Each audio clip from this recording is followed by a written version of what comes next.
So I thought it would be fun to do an interview microphone shootout.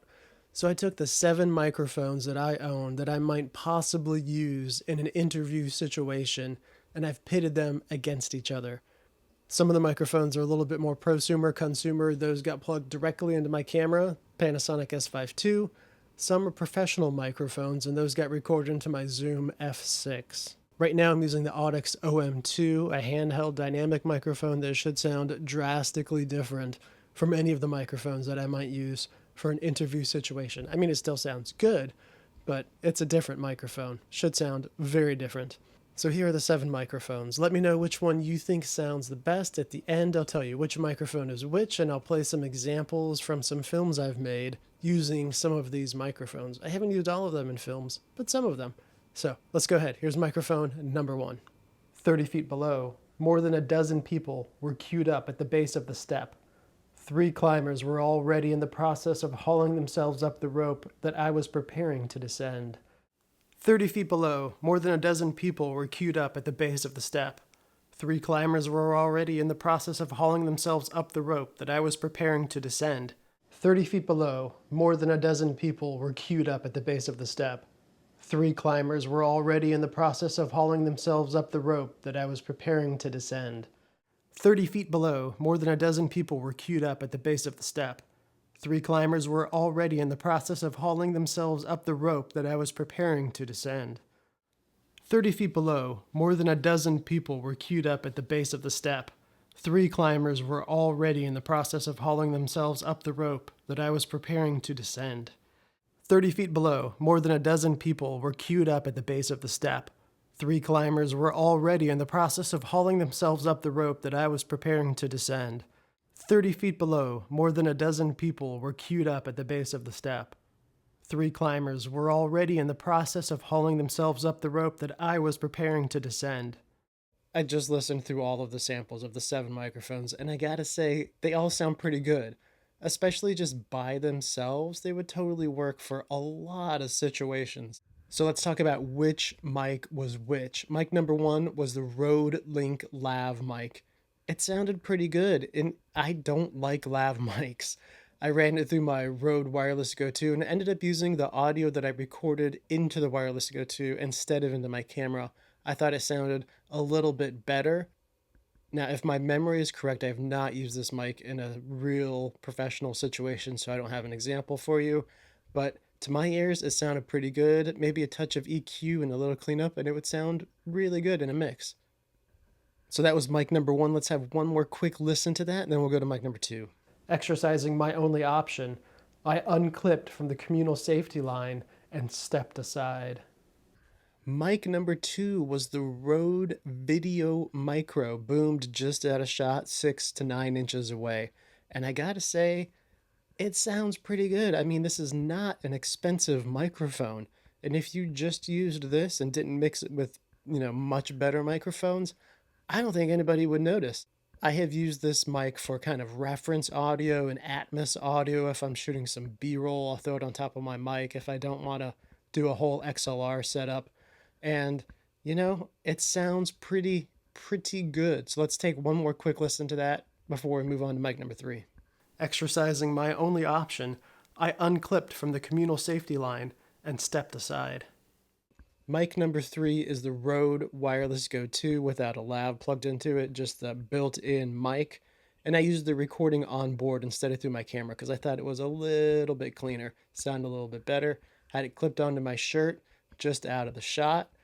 These mics are so easy to use. They sound pretty good. And I've actually used them in a couple of situations where I was a solo shooter, needed some audio on a couple of people, and didn't have any other really good options. I'm going to show you a clip real quick where I used these mics in a film that's streaming on PBS right now, actually. It's about a rural hospital in Idaho. I was a solo shooter for a couple of days. I needed a transition scene with 2 of the providers there, so I just threw these on them, and I don't think they're too noticeable. And I ran it through a little XLR converter into the Sony FS7 that I was shooting with.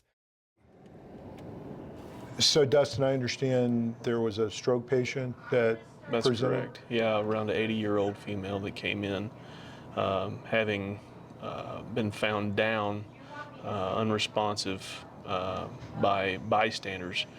She was brought in by EMS, and we worked her up for stroke activated flight. That was, yes, one of our significant cases this weekend. Microphone number 4 for me is a little bit of a surprise, and it's a microphone that punches way above its weight. It is the SC Electronics SE7 small diaphragm condenser microphone. It's a cardioid polar pattern, and it's made for instruments, but it works really nice on voice. It's got an 80 hertz high pass filter that I use almost all of the time because I don't need those low frequencies.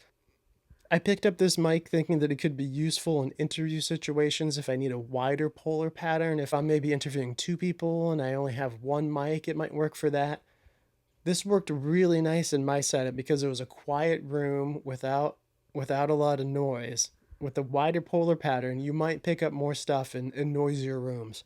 I haven't really used this on a professional shoot yet, but man, this mic sounds really good, and it goes for about $100. This microphone always surprises me how nice it sounds on voices, and for $100, it's hard to go wrong with it. Let's take one more quick listen to the SE7. Exercising my only option, I unclipped from the communal safety line and stepped aside. On to microphone number 5. It's a pretty new acquisition for me. It is the DEITY V-Mic D4. It's a really nice on-camera microphone that sounds pretty good in an interview situation. And one of the great things about it is if you're going into a DSLR type of camera, you can dial in the volume on the back of the mic. Let's take one more quick listen to the DEITY V-Mic D4. Exercising my only option, I unclipped from the communal safety line and stepped aside. Microphone number 6 is the microphone that I've had for the longest out of all of these, and it's one of my favorites. It is the Sanken CS-1. They don't make it anymore. I think they make the CS-1E. They also make a really small short shotgun mic that I would love to have. But I think that the Sanken CS-1 sounds fantastic. It is usually on top of my camera as my on-camera mic, but it sounds really good in interviews too. It sounds very modern. It's got a nice top end. It's got a nice low end. It's not too muddy in the mids.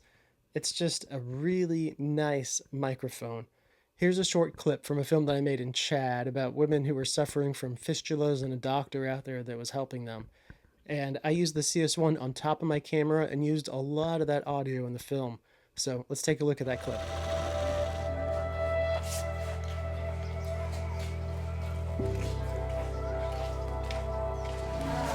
Comment ça va? Ok, tu vas bien? On va marcher un peu. Okay, door.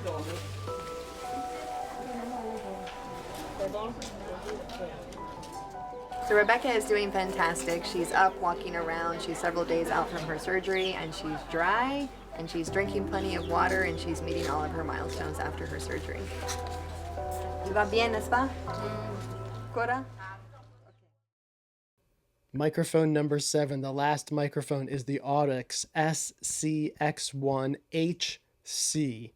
It is a very small hypercardioid, small diaphragm condenser mic that's for instruments, but sounds great on voice. For a lot of years, people talked about this as a good budget option if you were looking to buy a Sennheiser MKH50, but maybe couldn't quite afford it. I really like the sound out of this mic. It's smooth, it retains the low end when you boom it. The top end is nice, but it's not overly pronounced, and the mids are just smooth. I mean, it almost sounds like a small diaphragm version of an SM7B.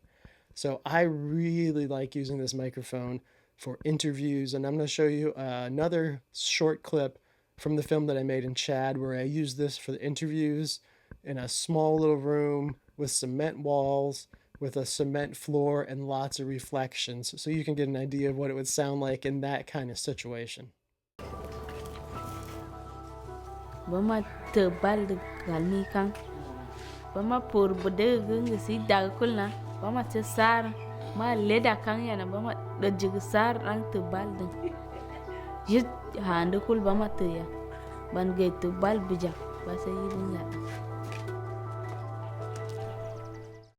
So those are the 7 microphones that I own that I might possibly use in an interview situation. I gotta say, for me, the Audix sounded the best, the Sanken sounded really good, the SC7 sounded great, and frankly, they're all really usable. Let me know what you think below. Like, subscribe if you want. Hope you enjoyed this content. Thanks for watching.